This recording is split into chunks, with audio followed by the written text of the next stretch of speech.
Hello my lovely students, आप सभी का स्वागत है आपके अपने YouTube channel learning concepts in mechanical engineering with Shamim Ansari. Hope आप सभी फिट एंड फाइन होंगे एंड अपने एग्ज़ाम्स की प्रिपरेशन भी काफ़ी अच्छे से कर रहे होंगे। स्टूडेंट्स, आज के सेशन में हम पढ़ने जा रहे हैं डीजल साइकिल। डीजल साइकिल क्या होता है, किसने इसको बिल्ड किया, कितनी प्रोसेसेस हैं, उन प्रोसेस का नाम क्या है, क्या इसमें वर्क डन होता है और इसकी एफिशिएंसी क्या होती है। आज के इस सेशन में हम उन सबको डिस्कस करने जा रहे हैं। राइट स्टूडेंट्स, आज का सेशन उन सभी स्टूडेंट्स के लिए बहुत इम्पॉर्टेंट है जिनके सिलेबस में भी एयर स्टैंडर्ड साइकिल्स हैं। एयर स्टैंडर्ड साइकिल्स में हमने ऑटो साइकिल पढ़ लिया है, आज हम पढ़ने जा रहे हैं डीजल साइकिल। राइट स्टूडेंट्स, आज का सेशन इसलिए भी इम्पॉर्टेंट है क्योंकि थ्योरी एग्ज़ाम के साथ साथ प्रैक्टिकल एग्ज़ाम्स जब आपके होते हैं उसमें भी इन टॉपिक से क्वेश्चंस पूछे जाते हैं। ओके, तो स्टूडेंट्स हम आज स्टार्ट कर रहे हैं diesel cycle. Right diesel cycle को एक और नाम से जाना जाता है और वो नाम क्या है बच्चों? Constant pressure heat addition cycle. क्योंकि हीट एडिशन जो होता है डीजल साइकिल में वो कांस्टेंट प्रेशर पे होता है। राइट ओके, तो स्टूडेंट्स 1893 में अगेन एक और जर्मन साइंटिस्ट जिनका नाम डॉक्टर रुडोल्फ डीजल था, उन्होंने इस साइकिल को डिवाइस किया, बिल्ड किया। इसलिए इस साइकिल को इन्हीं के नाम से जाना जाता है, diesel cycle. Right Rudolf Diesel एक लॉजिक के साथ चले थे। उनका मानना था कि थर्मल एफिशिएंसी को बढ़ाया जा सकता है अगर कंप्रेशन रेशो को बढ़ा दिया जाए। राइट उनका उनका क्या मानना था? अगर मैं कंप्रेशन रेशो को बढ़ा दूं तो क्या होगा बच्चों? थर्मल एफिशिएंसी जो होगी बढ़ जाएगी। इस लॉजिक के साथ वो चले थे। अब थर्मल एफिशिएंसी डीजल साइकिल की बढ़ी या ना बढ़ी, इसको हम लास्ट में डिस्कस करेंगे। जब एफिशिएंसी का फॉर्मूला हम ड्राइव कर लेंगे तब डिस्कस करेंगे। ओके अभी हम डिस्कस करेंगे कि कंप्रेशन रेशो को डीजल ने क्यों बढ़ाया, उनका क्या पर्पस था और कंप्रेशन रेशो बढ़ाने की वजह से कौन सा डिवाइस इंट्रोड्यूस हुआ। राइट तो बच्चों, वाइवा में हमेशा एक क्वेश्चन आ जाता है कि डीजल साइकिल ने कंप्रेशन रेशो को हाई क्यों लिया, कंप्रेशन रेशो को बढ़ा के क्यों चले। ओके, तो हम थोड़ा सा इसको डिस्कस कर लेते हैं। इसके पीछे पर्पस क्या था हमको पता होना चाहिए। तो फ्रेंड्स, कहानी कुछ ऐसे स्टार्ट होती है कि डीजल का कहना था कि petrol as a fuel auto भाई साहब ने यूज़ कर लिया है। मतलब पेट्रोल फ्यूल हो गया, पेट्रोल वाला ऑटो भाई साहब ने बना दिया। हमने पिछले लेक्चर में देखा था उसको, जब हम ऑटो साइकिल को ड्राइव कर रहे थे। और हम जानते हैं ऑटो साइकिल पे पेट्रोल इंजन वर्क करता है, जिसमें हम देख चुके हैं पूरी वर्किंग कि सक्शन में क्या होता है बच्चों? एयर और फ्यूल का मिक्सचर आता है। एयर मिक्स फ्यूल क्या है बच्चों? पेट्रोल है। तो एयर और पेट्रोल का मिक्सचर आता है ड्यूरिंग सक्शन। राइट तो डीजल भाई ने बोला कि ऑटो भाई साहब ने एयर और फ्यूल का मिक्सचर करा लिया है ड्यूरिंग सक्शन, इसको तो मैं करा नहीं सकता, अब मैं कुछ चेंजेस करूँगा। ठीक है, तो वो क्या बोले, मुझे कुछ अलग करना होगा। तो डीजल भाई साहब ने बोला कि मैं हीट एडिशन करूँगा कांस्टेंट प्रेशर पर। राइट ऑटो भाई साहब ने हीट एडिशन किया था कांस्टेंट वॉल्यूम पर। इन्होंने बोला कि मैं कांस्टेंट प्रेशर पर हीट एडिशन करूँगा। राइट एग्ज़ाम में अक्सर पूछ लेता है कि auto cycle and diesel cycle में क्या डिफरेंस है। तो स्टूडेंट्स, आपको याद रखना है, एक डिफरेंस तो ये है कि ऑटो साइकिल में हीट एडिशन होता है बच्चों कांस्टेंट वॉल्यूम पर और डीजल साइकिल में हीट एडिशन होता है बच्चों कांस्टेंट प्रेशर पे। राइट ये आपको बताना है। इसके अलावा बाकी प्रोसेस सेम रहती हैं। बाकी जो प्रोसेस हैं 1 से 2, 3 से 4, 4 से 1, ये जो प्रोसेसेस हैं 1 से 2, 3 से 4, 4 से 1, ये जो प्रोसेसेस हैं ये दोनों में सेम रहती है, ऑल्टो में भी और डीजल में भी, राइट। हाँ, एक डिफरेंस आया इंजन में, राइट। इंजन में डिफरेंस आया, स्पार्क प्लग की जगह फ्यूल इंजेक्टर लगा दिया। पेट्रोल इंजन में हम यूज़ करते हैं स्पार्क प्लग, और डीजल इंजन में हम क्या यूज़ करते हैं बच्चों, फ्यूल इंजेक्टर, ये हमको पता है, राइट। तो students, fuel injector in short मैं अगर बोलूँ, that is nothing, it is simple device which is used as orifice meter, ठीक है। अगर तुम लोगों ने ऑरिफिस मीटर सुना है कभी, फ्लूइड मैकेनिक्स का बड़ा ही इंपॉर्टेंट सा पार्ट है, ध्यान से सुनियो। डीजल इंजन के अंदर फ्यूल इंजेक्टर जो टॉपिक है वो बहुत इंपॉर्टेंट है। क्या कंसेप्ट है उसको समझने का आज हम प्रयास करेंगे, बहुत इंटरेस्टिंग भी है। तो जो रुडोल्फ डीजल थे, जर्मन साइंटिस्ट, उन्होंने क्या बोला कि हमें भी कुछ इंजन बनाना पड़ेगा, बट हमने क्या नोटिस किया, हम एयर फ्यूल मिक्सचर नहीं बना सकते, हम बनाएंगे air fuel mixture after the compression, right. Alto भाई साहब ने ड्यूरिंग सेक्शन क्या करा था, एयर और फ्यूल का मिक्सचर बनाया था। तो डीजल ने क्या बोला, हम कंप्रेशन के बाद बनाएंगे, राइट। तो कंसेप्ट कहाँ से शुरू हुआ, तो ज़रा इसको समझने की कोशिश करें, ठीक है, देखना ध्यान से। तो इन्होंने क्या किया, इन्होंने बोला देखो हमारा जो डीजल इंजन है उसकी एक ख़ास बात है कि उसमें पहले हम एयर का सक्शन करेंगे, फिर एयर को कंप्रेस्ड करेंगे। जो हमारा इंजन है जब हम उसमें सक्शन कराते हैं तो सक्शन एटमॉस्फेरिक एयर का कराते हैं। पहला डिफरेंस तो ये आ गया। इनलेट वॉल्व खुला, इनलेट वॉल्व खुला, यहाँ पर आपको एयर मिलेगा, एयर इज़ देयर, ठीक है। उसका प्रेशर एंड टेम्परेचर पता है क्या होता है, P1 प्रेशर है, T1 टेम्परेचर है, राइट। 1 पॉइंट हमेशा एटमॉस्फेरिक होता है, ये हम जानते हैं। सक्शन कराने के बाद पिस्टन जब TDC से BDC से पहुंचता है, राइट, देखिए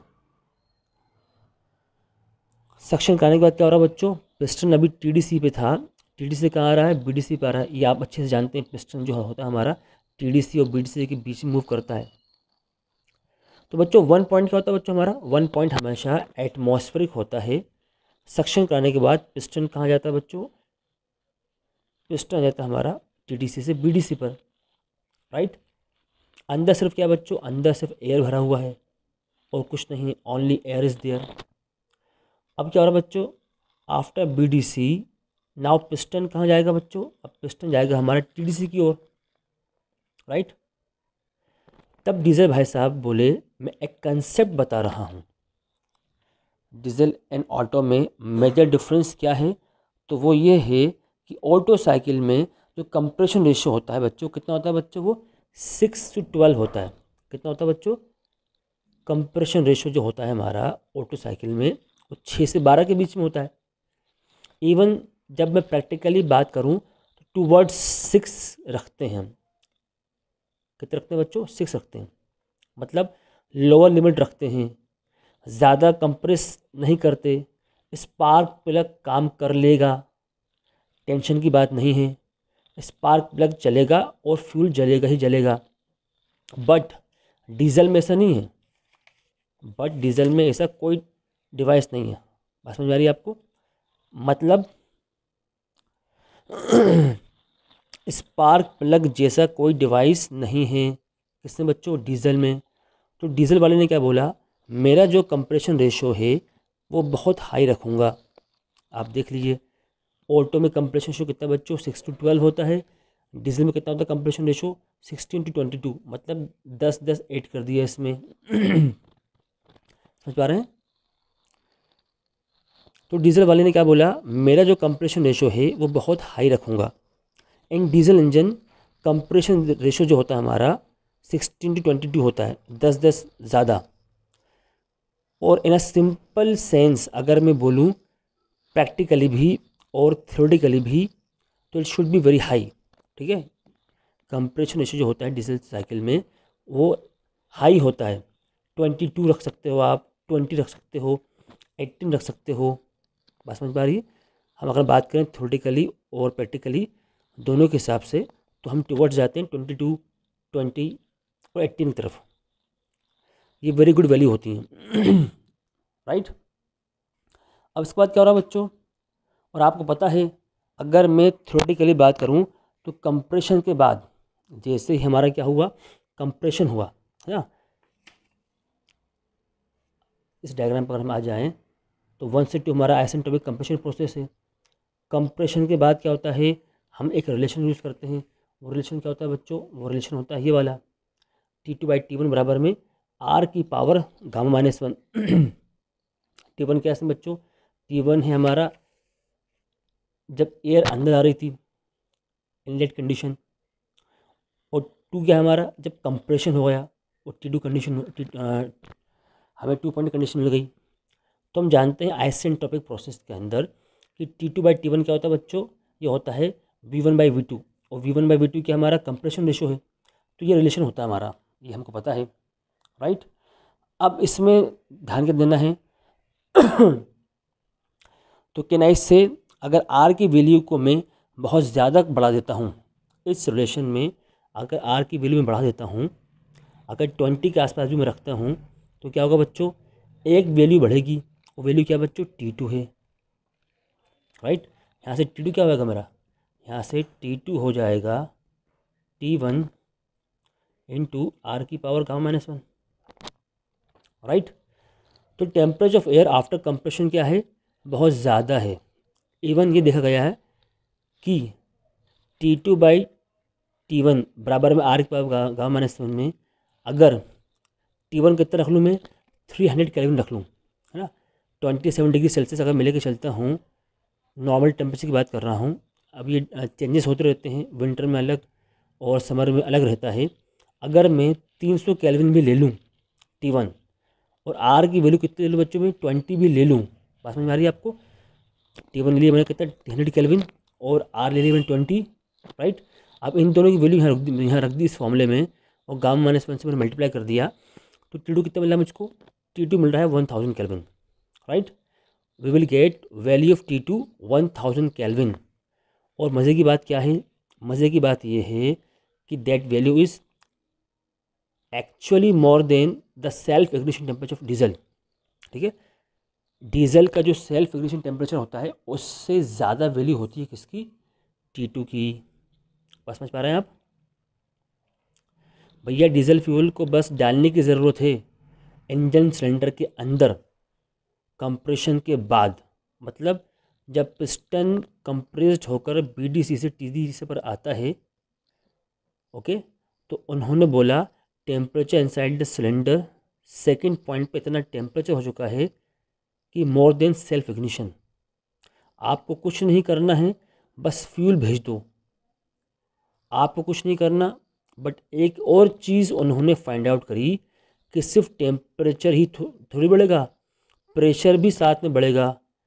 अब प्रेशर जो होता है इनसाइड सिलेंडर, हम अगर बात करें सिलेंडर के अंदर के प्रेशर की, अगर हम बात करें तो बच्चों कितना हो जाता है, वो लगभग 60 बार हो जाता है, प्लस माइनस।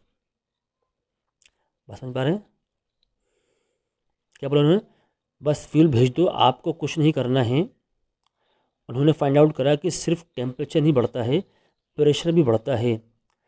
प्रेशर जो है सिलेंडर के अंदर वो बहुत ज़्यादा है, किससे, एटमॉस्फेरिक प्रेशर से।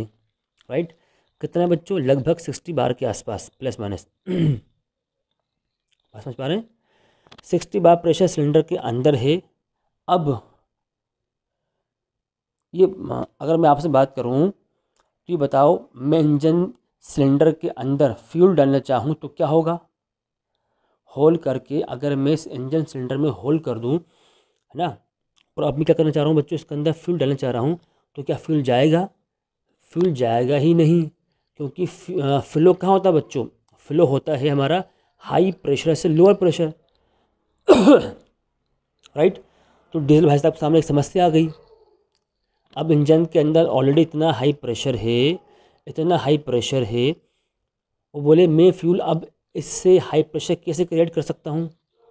जब उनको लगी एक और डिवाइस की ज़रूरत, then there is a requirement of fuel injector.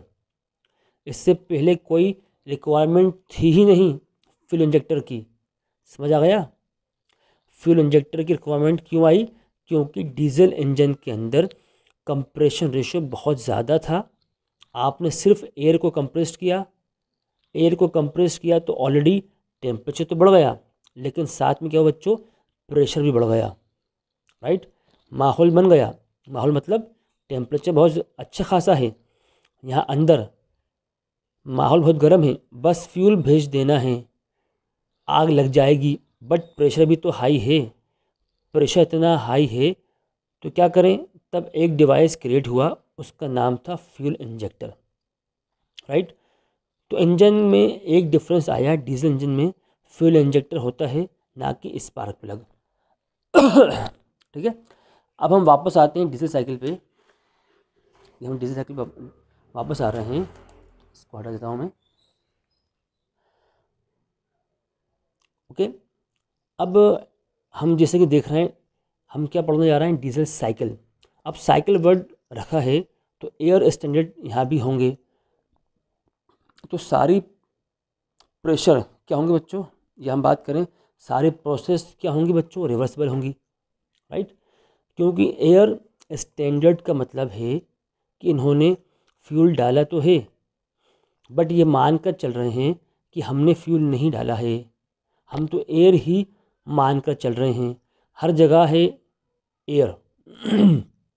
हम तो परफेक्ट गैस ही मान कर चल रहे हैं। सारी प्रोसेसेस रिवर्सिबल ही मान कर चल रहे हैं डीजल साइकिल में। राइट, अब हम पीवी ग्राफ डिस्कस करेंगे। ओके, तो बच्चों first point is always clear. जो हमारा फर्स्ट पॉइंट होता है बच्चों, वो क्या होता है, हमेशा क्लियर होती हैं। Right, first point is the point. First point वो पॉइंट है जहाँ का वॉल्यूम मुझको पता है V1 किसके बराबर होता है बच्चों, ये होता है VC प्लस VS के बराबर।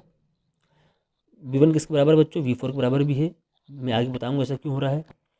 तो हमको पता है कि फर्स्ट पॉइंट क्या होता है बच्चों, फर्स्ट पॉइंट जहाँ पर वॉल्यूम क्या होगा, V1 होगा, प्रेशर क्या होगा बच्चों, प्रेशर P1 होगा। राइट, वो चीज़ एटमॉस्फेरिक प्रेशर।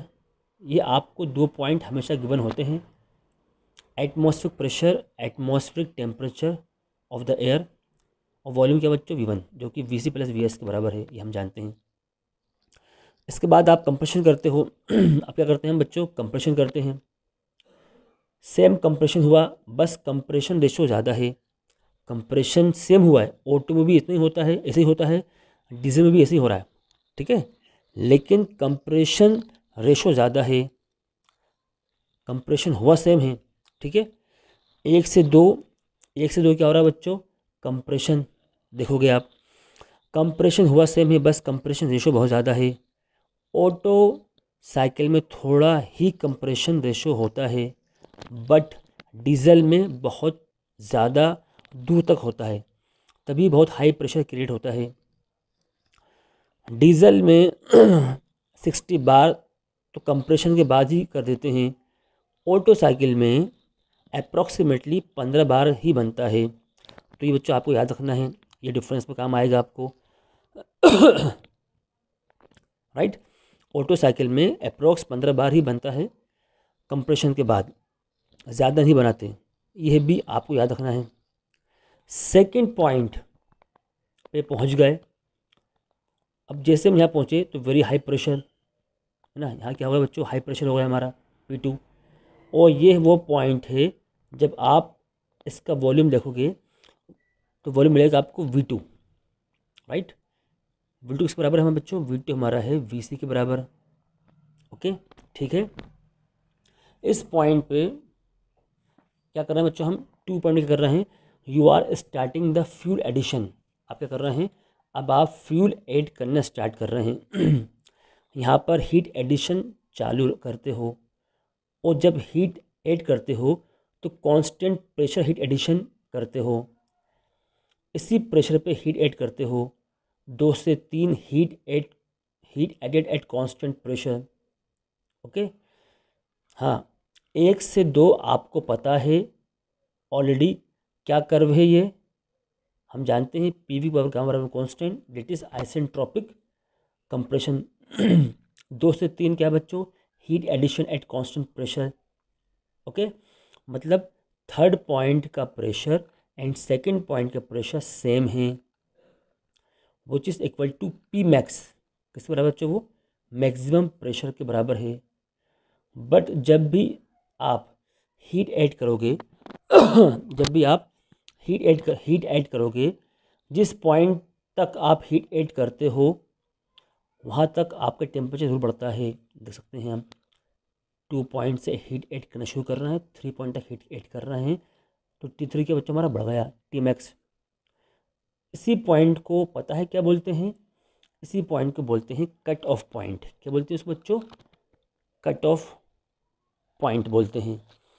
यहाँ तक आपने फ्यूल ऐड करा है, मतलब क्या हुआ, यहाँ तक आपने फ्यूल दिया है, इस पॉइंट पे आपने कट की है फ्यूल की सप्लाई, राइट, बस आपने हीट एडिशन कट की है, थ्योरेटिकली आपने यहाँ हीट एडिशन बंद कर दिया है। समझ में आया। थर्ड पॉइंट पे maximum pressure and maximum temperature होता है। तो सेकंड पॉइंट को प्रोजेक्ट करूं तो उसका वॉल्यूम है V2, राइट, जो कि किसके बराबर हमारा बच्चों, VC के बराबर है। ओके, थर्ड पॉइंट का वॉल्यूम क्या होगा बच्चों, वो अलग होगा V3, राइट। यहाँ पर V2 और V3 बराबर नहीं है, V3 अलग है, अलग जगह पे है, V3 इज़ डिफरेंट प्लेस, ठीक है। V2 और V3 जो वॉल्यूम हुआ है ये क्या था बच्चों, ऑटो साइकिल पे सेम था, क्योंकि वहाँ पर क्या था, कांस्टेंट वॉल्यूम पर था, राइट, बात समझ पा रहे हैं। तो V2 से V3 जो वॉल्यूम है, देखिए आप V2 से V3 हम जा रहे हैं, यहाँ क्या हो रहा है बच्चों, यहाँ पर फ्यूल सप्लाई हुआ है, 2 से 3 वो वॉल्यूम है जहाँ पर फ्यूल सप्लाई हुआ है। थर्ड पॉइंट पे फ्यूल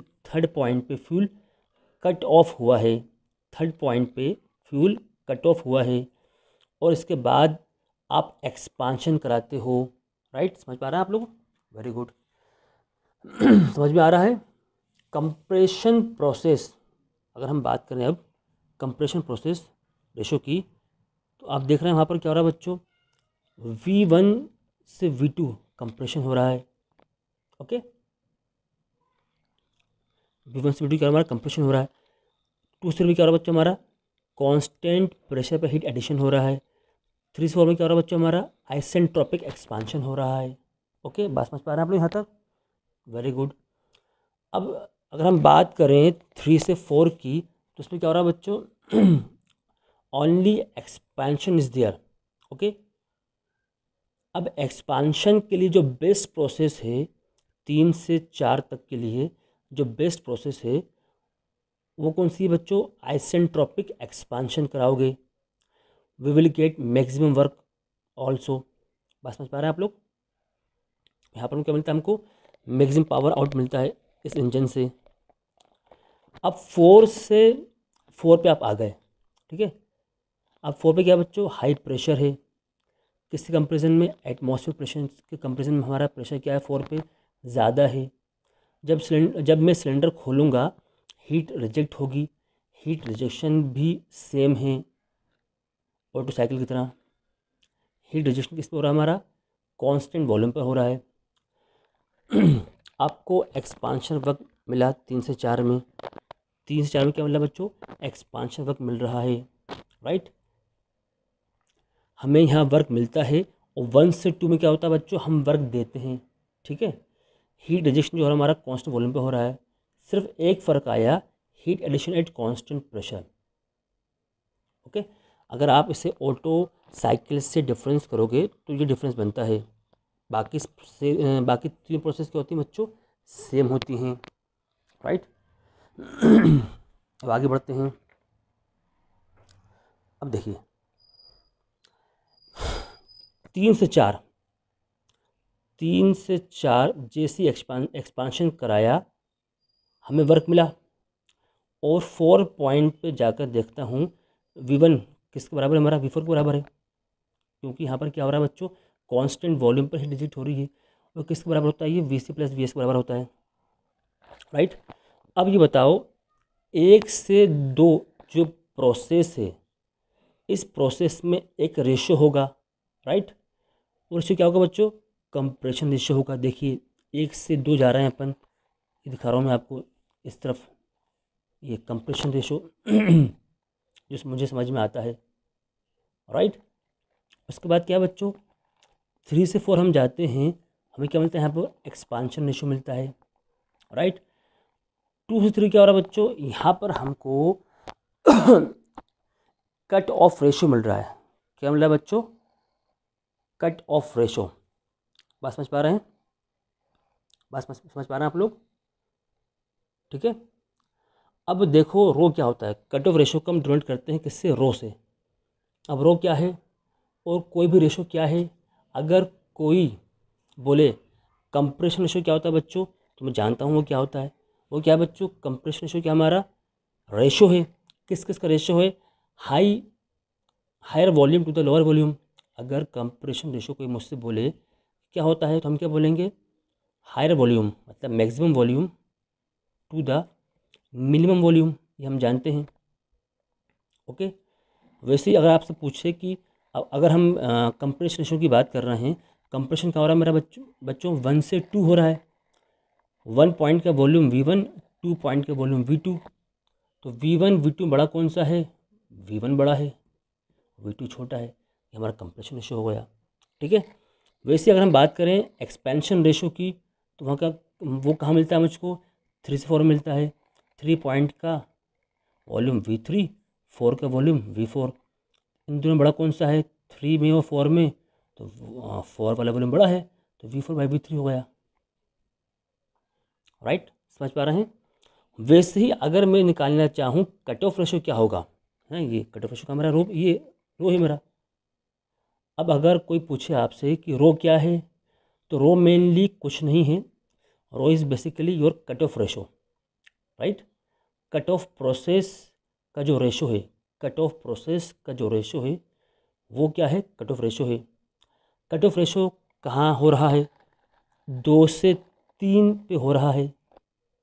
कहाँ है ज़्यादा वॉल्यूम, 3 पर कि 2 पर, तो आप देख बता सकते हैं 3 पे वॉल्यूम ज़्यादा है, तो कट ऑफ रेशो क्या हो जाएगा बच्चों, हो जाएगा V3/V2, ओके। तो आई होप यहाँ तक आप लोग अच्छे समझ पाए होंगे। अब हम फास्टली क्या करते हैं, आगे बढ़ जाते हैं, प्रोसेस देख लेते हैं कौन कौन सी प्रोसेस थी।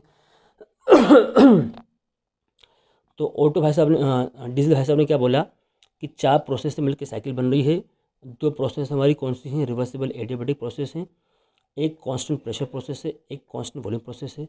हमने इसको PVTS डायग्राम में देख लिया है। प्रोसेसेस की अगर हम बात करें नाम की, तो क्या क्या नाम बच्चों उनका, पहली प्रोसेस का नाम है हमारा आइसेंट्रोपिक कंप्रेशन, सेकंड जो कि 1 से 2 हो रही है। उसके बाद 2 से 3 का नाम क्या है, heat addition of heat at constant pressure, right. इस सब में क्या हो रहा है हमने देख लिया। अगर हम बात करें 3 से 4 प्रोसेस की, उसका नाम क्या है, आइसेंट्रोपिक एक्सपांशन। और हम बात करें अगर 4 से 1 जो प्रोसेस है उसमें क्या हो रहा है बच्चों, rejection of heat at constant volume, right. ये 4 प्रोसेस हैं। इन प्रोसेस में क्या हुआ मैंने आपको समझा दिया है, उसी को हमने लिखा है, राइट। चलिए हमारा काम हो गया। अब हम क्या करेंगे बच्चों, अब हम जाएंगे कि हीट जो हम सप्लाइड कर रहे हैं और हीट जो हम रिजेक्ट कर रहे हैं उनकी वैल्यूज़ क्या हैं, ठीक है, क्योंकि हमको आगे जाकर वर्क डन निकालना है। तो मैंने ऑलरेडी ये सब कर रखा है, हम सब समझेंगे उसको।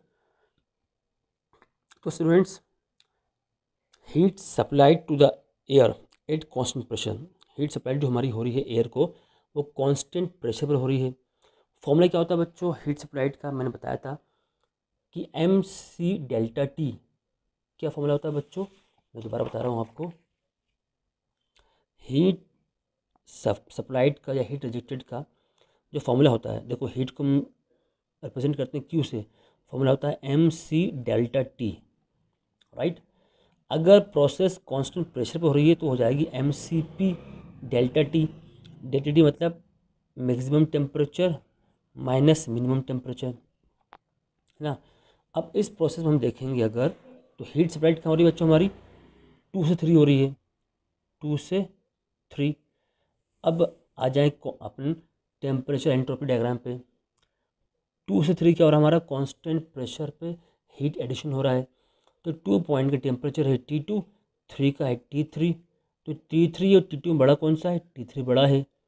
तो फॉर्मूला क्या बन जाएगा हमारा, फॉर्मूला बन जाएगा MCP T3 माइनस T2। वही फॉर्मूला यहाँ पर आया है, आप देख सकते हैं, राइट। अब हम आ जाते हैं हीट रिजेक्शन पे। वो कहाँ हो रहा है बच्चों, वो हो रहा है 4 से 1। ये हो रहा है हमारा किस पे, कांस्टेंट वॉल्यूम पर। इसलिए क्या होगा, हीट रिजेक्टेड को हम रिप्रेजेंट कर रहे हैं क्यू आर से। कहाँ हो रहा है बच्चों, ये 4 से 1 पे हो रहा है, इसलिए 4 से 1 लिख दिया मैंने। फॉर्मूला क्या बन जाएगा, M C V delta T. जहाँ ये फॉर्मूला था हमारा एम सी पी, क्योंकि कांस्टेंट प्रेशर पर हीट एडिशन हो रही थी, यहाँ हो जाएगा फॉर्मूला हमारा हीट ट्रांसफ़र का M C V delta T, क्योंकि हीट रिजेक्ट हमारी कांस्टेंट वॉल्यूम पे हो रही है। तो एम सी वी बड़ा टेम्परेचर माइनस छोटा टेम्परेचर। तो देख लेते हैं अपन कौन सा बड़ा है कौन सा छोटा है। प्रोसेस कौन सी हमारी बच्चों, 4 से 1 है। 4 का टेम्परेचर हमारा T4 है, 1 का T1 है। T1 बड़ा कौन सा है, T4 बड़ा है। इसलिए फॉर्मूला कैसे बन जाएगा हमारा, ये बन जाएगा फॉर्मूला हमारा T4 माइनस T1। तो वही चीज़ हमने करी है, आप देख सकते हैं एज इट इज़, जो हमने बताया वही लिखा भी है। देख पा रहे हैं, वेरी गुड। अब हम बात करें वर्क डन पर साइकिल की, जिसको हम W से रिप्रेजेंट करते हैं। तो बच्चों फॉर्मूला क्या होता है, फॉर्मूला होता है heat supplied minus heat rejected. Heat supplied की वैल्यू ये रहेगी, हीट रिजेक्टेड की वैल्यू ये रहेगी। पुट कर देते हैं, तो हमारा वर्क डन कितना आया, M C P T3 minus T2 minus of M C V T4 minus T1। ये क्या है बच्चों, ये वर्क डन आया। जैसे आपका वर्क डन आया तो हम क्या निकालते हैं फिर, एयर स्टैंडर्ड एफिशिएंसी निकाल लेते हैं।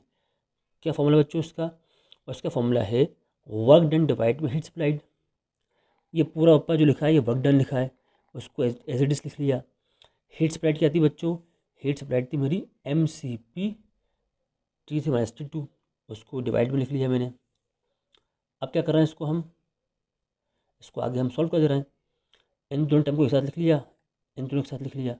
तो M C P T3 minus T2 divide में M C P T3 minus T2 minus M C V T4 minus T1 divide में M C P T3 minus T2 कर दिया मैंने इसे। तो आप देख पा रहे हैं ये दोनों टर्म क्या है, बिल्कुल सेम है, तो कैंसिल आउट हो गए। यहाँ बच गया 1, यहाँ एम से एम कैंसिल हो गया, तो क्या बच गया बच्चों, सी वी बाई सी पी, और ये टर्म वैसे वैसे की वैसे आ गए। ठीक है, अब हम जानते हैं C P by C V क्या होता है बच्चों, गामा होता है। तो यहाँ क्या है, इसका जस्ट अपोजिट है, तो ये 1 बाई गामा हो जाएगा, ये टर्म वैसे की वैसे आ गई, राइट। तो बच्चों ये जो एफिशिएंसी का फॉर्मूला आया हमारे डीजल साइकिल का, वो टेम्परेचर्स के टर्म्स में आया है। ठीक है, इसको हमें चेंज करना है कंप्रेशन रेशो और कट ऑफ रेशो के टर्म में। तो हम क्या करेंगे बच्चों, हम T4 T3 T2 इनको भी T1 के टर्म्स में लेके आएंगे, राइट। T1 के टर्म्स में हम क्यों लाना चाह रहे हैं, क्योंकि हमको इनलेट कंडीशन पता है, 1 पॉइंट का मुझको प्रेशर ही पता है, 1 पॉइंट का मुझको टेम्परेचर ही पता है, क्योंकि एटमॉस्फेरिक प्रेशर और एटमॉस्फेरिक टेम्परेचर होता है। इसलिए हम क्या करेंगे, T2 T3 T4 इनको हम क्या करेंगे, T1 के टर्म्स में चेंज करेंगे, राइट।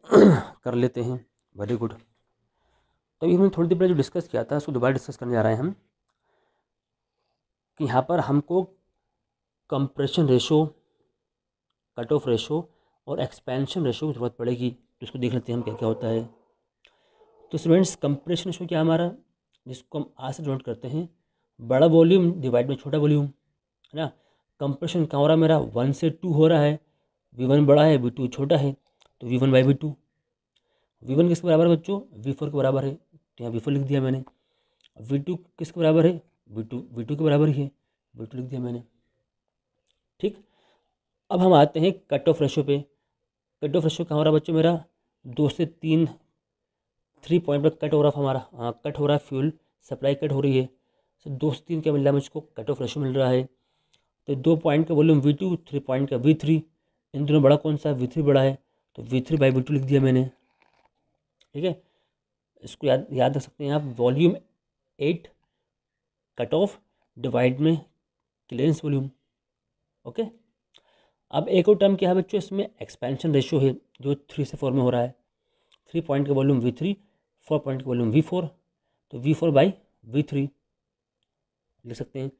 हम देख रहे हैं V4 किसके बराबर है बच्चों, V1 के बराबर है, तो मैं इसको ऐसे लिख सकता हूँ V1/V3। ठीक है, अब क्या करा मैंने बच्चों, मैंने V2 से मल्टीप्लाई कर दिया, V2 से डिवाइड कर दिया। क्यों कर रहा हूँ इसे, क्योंकि जब मैं इस एंड से इस एंड तक आता हूँ तो यहाँ पर क्या हो रहा है बच्चों, V2 जो हमारा क्लियरेंस वॉल्यूम है वो आ रहा है। अगर मैं इस ओरिजिन से V3 पर आता हूँ तब भी क्या हो रहा है बच्चों, क्लियरेंस वॉल्यूम हमारा आ रहा है। तो क्या कर, हमने इसको V2 से मल्टीप्लाई भी कर दिया, V2 से डिवाइड भी कर दिया, राइट। अब जब मैंने इसको ऐसे करा तो V1/V2 क्या है बच्चों, ये तो R है, देख लिया मैंने, और रो क्या था हमारा, V3/V2 था, इसका अपोजिट, तो 1/R हो गया। बस समझ पा रहे हैं, ये टर्म जो है V1/V2 ये तो हो गई हमारी R, और V2/V3 क्या होगा बच्चों, इसका अपोजिट 1/रो, तो एक्सपेंशन रेशियो क्या होगा बच्चों, R/रो। ठीक है, वेरी गुड। अब बच्चों हम जानते हैं 1 से 2 जो प्रोसेस होती है वो क्या होती है बच्चों, वो होती है रिवर्सिबल एडियाबैटिक प्रोसेस, जिसको हम क्या बोलते हैं, इसको और हम बोलते हैं आइसेंट्रोपिक प्रोसेस। तो आइसेंट्रोपिक कंप्रेशन प्रोसेस कहाँ से कहाँ हो रही है मेरी, 1 से 2 हो रही है। इसमें हम बचपन से रिलेशन पढ़ते हुए आ रहे हैं, वो रिलेशन ये है, T2/T1 बराबर में V1/V2 की पावर Γ-1, राइट। और V1/V2 क्या बच्चों हमारा R, अभी डिस्कस किया हमने, V1/V2 क्या बच्चों हमारा R। तो क्या करा मैंने बच्चों, यहाँ पर इसकी जगह R पुट कर दिया, Γ-1 इसी वजह से रहा। अब T1 को उसमें भेज दिया मैंने, तो T2 किस बराबर आ गया मेरा, T1 × R की पावर Γ-1 आ गया। ठीक है, ये हो गई मेरी इक्वेशन नंबर 2। जो इक्वेशन मेरी 1 थी, जो मेन फॉर्मूला आया था वो ये आया था। इसे हम क्या करने जा रहे हैं, T2, T3, T4 को T1 के टर्म्स में क्या करने जा रहे हैं, हम इसको कन्वर्ट करने जा रहे हैं, चेंज करने जा रहे हैं। तो T2 को मैंने क्या कर दिया बच्चों, T1 में मैंने उसको चेंज कर दिया, राइट। तो ये जो प्रोसेस थी मेरी 1 से 2, ये आइसेंट्रोपिक कंप्रेशन प्रोसेस थी। अब हम आते हैं 2 से 3, ये क्या बच्चों, ये है कांस्टेंट प्रेशर पे हीट एडिशन। ठीक है, कांस्टेंट प्रेशर पे क्या हो रहा है बच्चों, हीट एडिशन हो रही है, राइट। अब कांस्टेंट प्रेशर जो प्रोसेस होती है वो चार्ल्स लॉ को फॉलो करती है। ठीक है, उसमें क्या होता है, प्रेशर होता है कांस्टेंट और टेम्परेचर डायरेक्टली किसके प्रोपोर्शनल होता है, वॉल्यूम के, तो वहाँ से एक रिलेशन ये आता है। बात समझ पा रहे हैं अपन, वेरी गुड। अब मुझे निकालना है क्या बच्चों, बच्चों निकालना है T2। देखिए V3/V2 क्या हमारा रो है, अभी डिस्कस किया हमने, V3/V2 क्या बच्चों हमारा रो, तो हमने यहाँ से लिख दिया रो। T2 को मैंने यहाँ भेज दिया, तो T3 क्या होगा बच्चों, T2 × रो, और T2 की वैल्यू मैं निकाल चुका हूँ, वो क्या है, T1 × रो की पावर Γ-1। तो जो T2 की वैल्यू आई हमारी T1 × R की पावर Γ-1, वो मैं यहाँ रख दूंगा। तो जैसे मैं जब वैल्यू पुट करता हूँ तो T3 मुझको मिलता है बच्चों, देख सकते हैं आप, रो T1 × R की पावर Γ-1, इक्वेशन नंबर 3। तो मेरा T3 भी क्या आ गया बच्चों, T1 के टर्म में आ गया। अब हम आ जाते हैं 3 से 4 प्रोसेस जो बच गई मेरी, उस प्रोसेस का नाम क्या बच्चों, रिवर्सिबल एडियाबैटिक या आइसेंट्रोपिक एक्सपांशन प्रोसेस 3 से 4 हो रही है। वही रिलेशन टेम्परेचर वॉल्यूम का यूज़ कर लेता हूँ मैं, T3/T4 बराबर में V4/V3 पावर Γ-1। ओके, अभी हमने भी देखा था, क्या देखा था बच्चों, हमने देखा था कि V4/V3 जो था हमारा था, क्या था बच्चों, ये एक्सपेंशन रेशो, ये किसके बराबर आया था, ये आया था R/रो के बराबर। तो जहाँ पर V4/V3 आया है, क्या वहाँ पर मैं ये वैल्यू पुट कर सकता हूँ, बिल्कुल कर सकता हूँ, कर दिया मैंने पुट, राइट, वेरी गुड। अब क्या कर रहा हूँ बच्चों, मैं मुझको निकालना क्या है, T4 निकालना है ना। मैंने T2 T3 निकाल लिया है, अब मेरा बचा T4। तो क्या मैं T4 से लिख सकता हूँ, इसको मैं इक्वल टू उसमें भेज दूँ और इस टर्म को इसके डिवाइड में ले आऊँ T3 के, बिल्कुल कर सकता हूँ, कर दिया मैंने, राइट। अब T3 की वैल्यू कितनी आई है, T3 की वैल्यू आई है रो T1 इंटू आर की पावर गामा -1। तो ये वैल्यू मैंने इसकी जगह पुट कर दी, डिवाइड में टर्म है वैसे वैसे रहेगा, ठीक है। अब क्या हुआ, rho into T1 into are की पावर गामा -1 वैसे वैसे रहा। ये जो पावर थी दोनों साथ में अलग कर दी, आर की पावर गामा -1 हो गई और रो की पावर गामा -1 हो गई, राइट। अब आर की पावर गामा -1 यहाँ से यहाँ कैंसिल हो गया, तो क्या बचा, रो इंटू T1, ये आ जाएगा ऊपर, ठीक है। तो बच्चों क्या होगा अब आगे, अब देखिए ये रो के अगर हम पावर को यहाँ पर अलग अलग करना चाहें तो क्या होगा बच्चों, रो की पावर क्या हो जाएगी, गामा, और रो की पावर -1, राइट। तो वहाँ से क्या होगा बच्चों, हमारा रो की पावर क्या आ जाएगी, गामा आ जाएगी। तो T4 क्या हो जाएगा मेरा, T1 इंटू रो हो जाएगा। बस समझ पा रहे हैं, देखिए बेस सेम है, यहाँ पर क्या हो रहा है बच्चों देख समझते हैं, बेस क्या है बच्चों, सेम है, तो पावर क्या होती है, ऐड होती है। तो क्या होगा 1 प्लस गामा -1, तो 1 से 1 कैंसिल, पावर क्या आ गई, गामा, पावर क्या आ गई, गामा आ गई। तो वही चीज़ यहाँ पर लिखा हमने इक्वेशन 4। तो अब हम क्या करने जा रहे हैं, जो हमारी मेन इक्वेशन थी उसमें क्या करने जा रहे हैं बच्चों, हम T2 T3 T4 की वैल्यू पुट करने जा रहे हैं। मेरी मेन इक्वेशन क्या थी, मेन इक्वेशन मेरी ये थी, इसमें मैंने क्या करना है, अब T2 T3 T4 जो निकाला है मैंने उसकी वैल्यू पुट कर देना है, कर देते पुट। जब मैंने इसको पुट कर दिया है ना, और आगे इसको सॉल्व करा, तो मुझको डीजल साइकिल की एफिशिएंसी का फॉर्मूला मिला, ये क्या फॉर्मूला बच्चों, ये फॉर्मूला है 1 - 1/r की पावर गामा -1, ब्रैकेट के अंदर रो की पावर गामा -1 डिवाइड में गामा रो -1, ठीक है। इसको अगर मैं छुपा दूं तो आप देख सकते हैं ये एफिशिएंसी किसकी हो गई, ऑटो साइकिल की, देख पा रहे हैं, राइट। और बाकी क्या है, रो की पावर गामा -1 डिवाइड में गामा रो -1। तो बच्चों ये थर्मल एफिशिएंसी किसकी, डीजल साइकिल की। ये फॉर्मूला आपको याद रखना है। आर क्या है बच्चों इसमें, आर कंप्रेशन रेशो है, रो क्या है बच्चों इसमें, कट ऑफ रेशो है। अब हम बात करते हैं एफिशिएंसी की, है ना, कि डीजल साइकिल की एफिशिएंसी और ऑटो साइकिल की एफिशिएंसी में कौन ज़्यादा होता है कौन कम होता है। तो आपको याद रखना है कि एफिशिएंसी जो होती है आइडियल डीजल साइकिल की वो लोअर होती है, कम होती है किससे, ऑटो साइकिल से, अगर सेम कंप्रेशन रेशो है।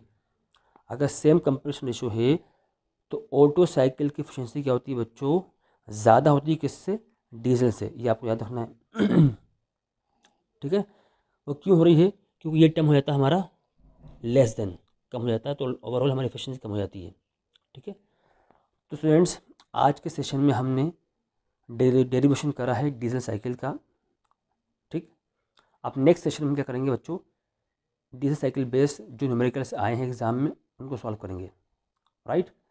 तो students thank you for watching this session.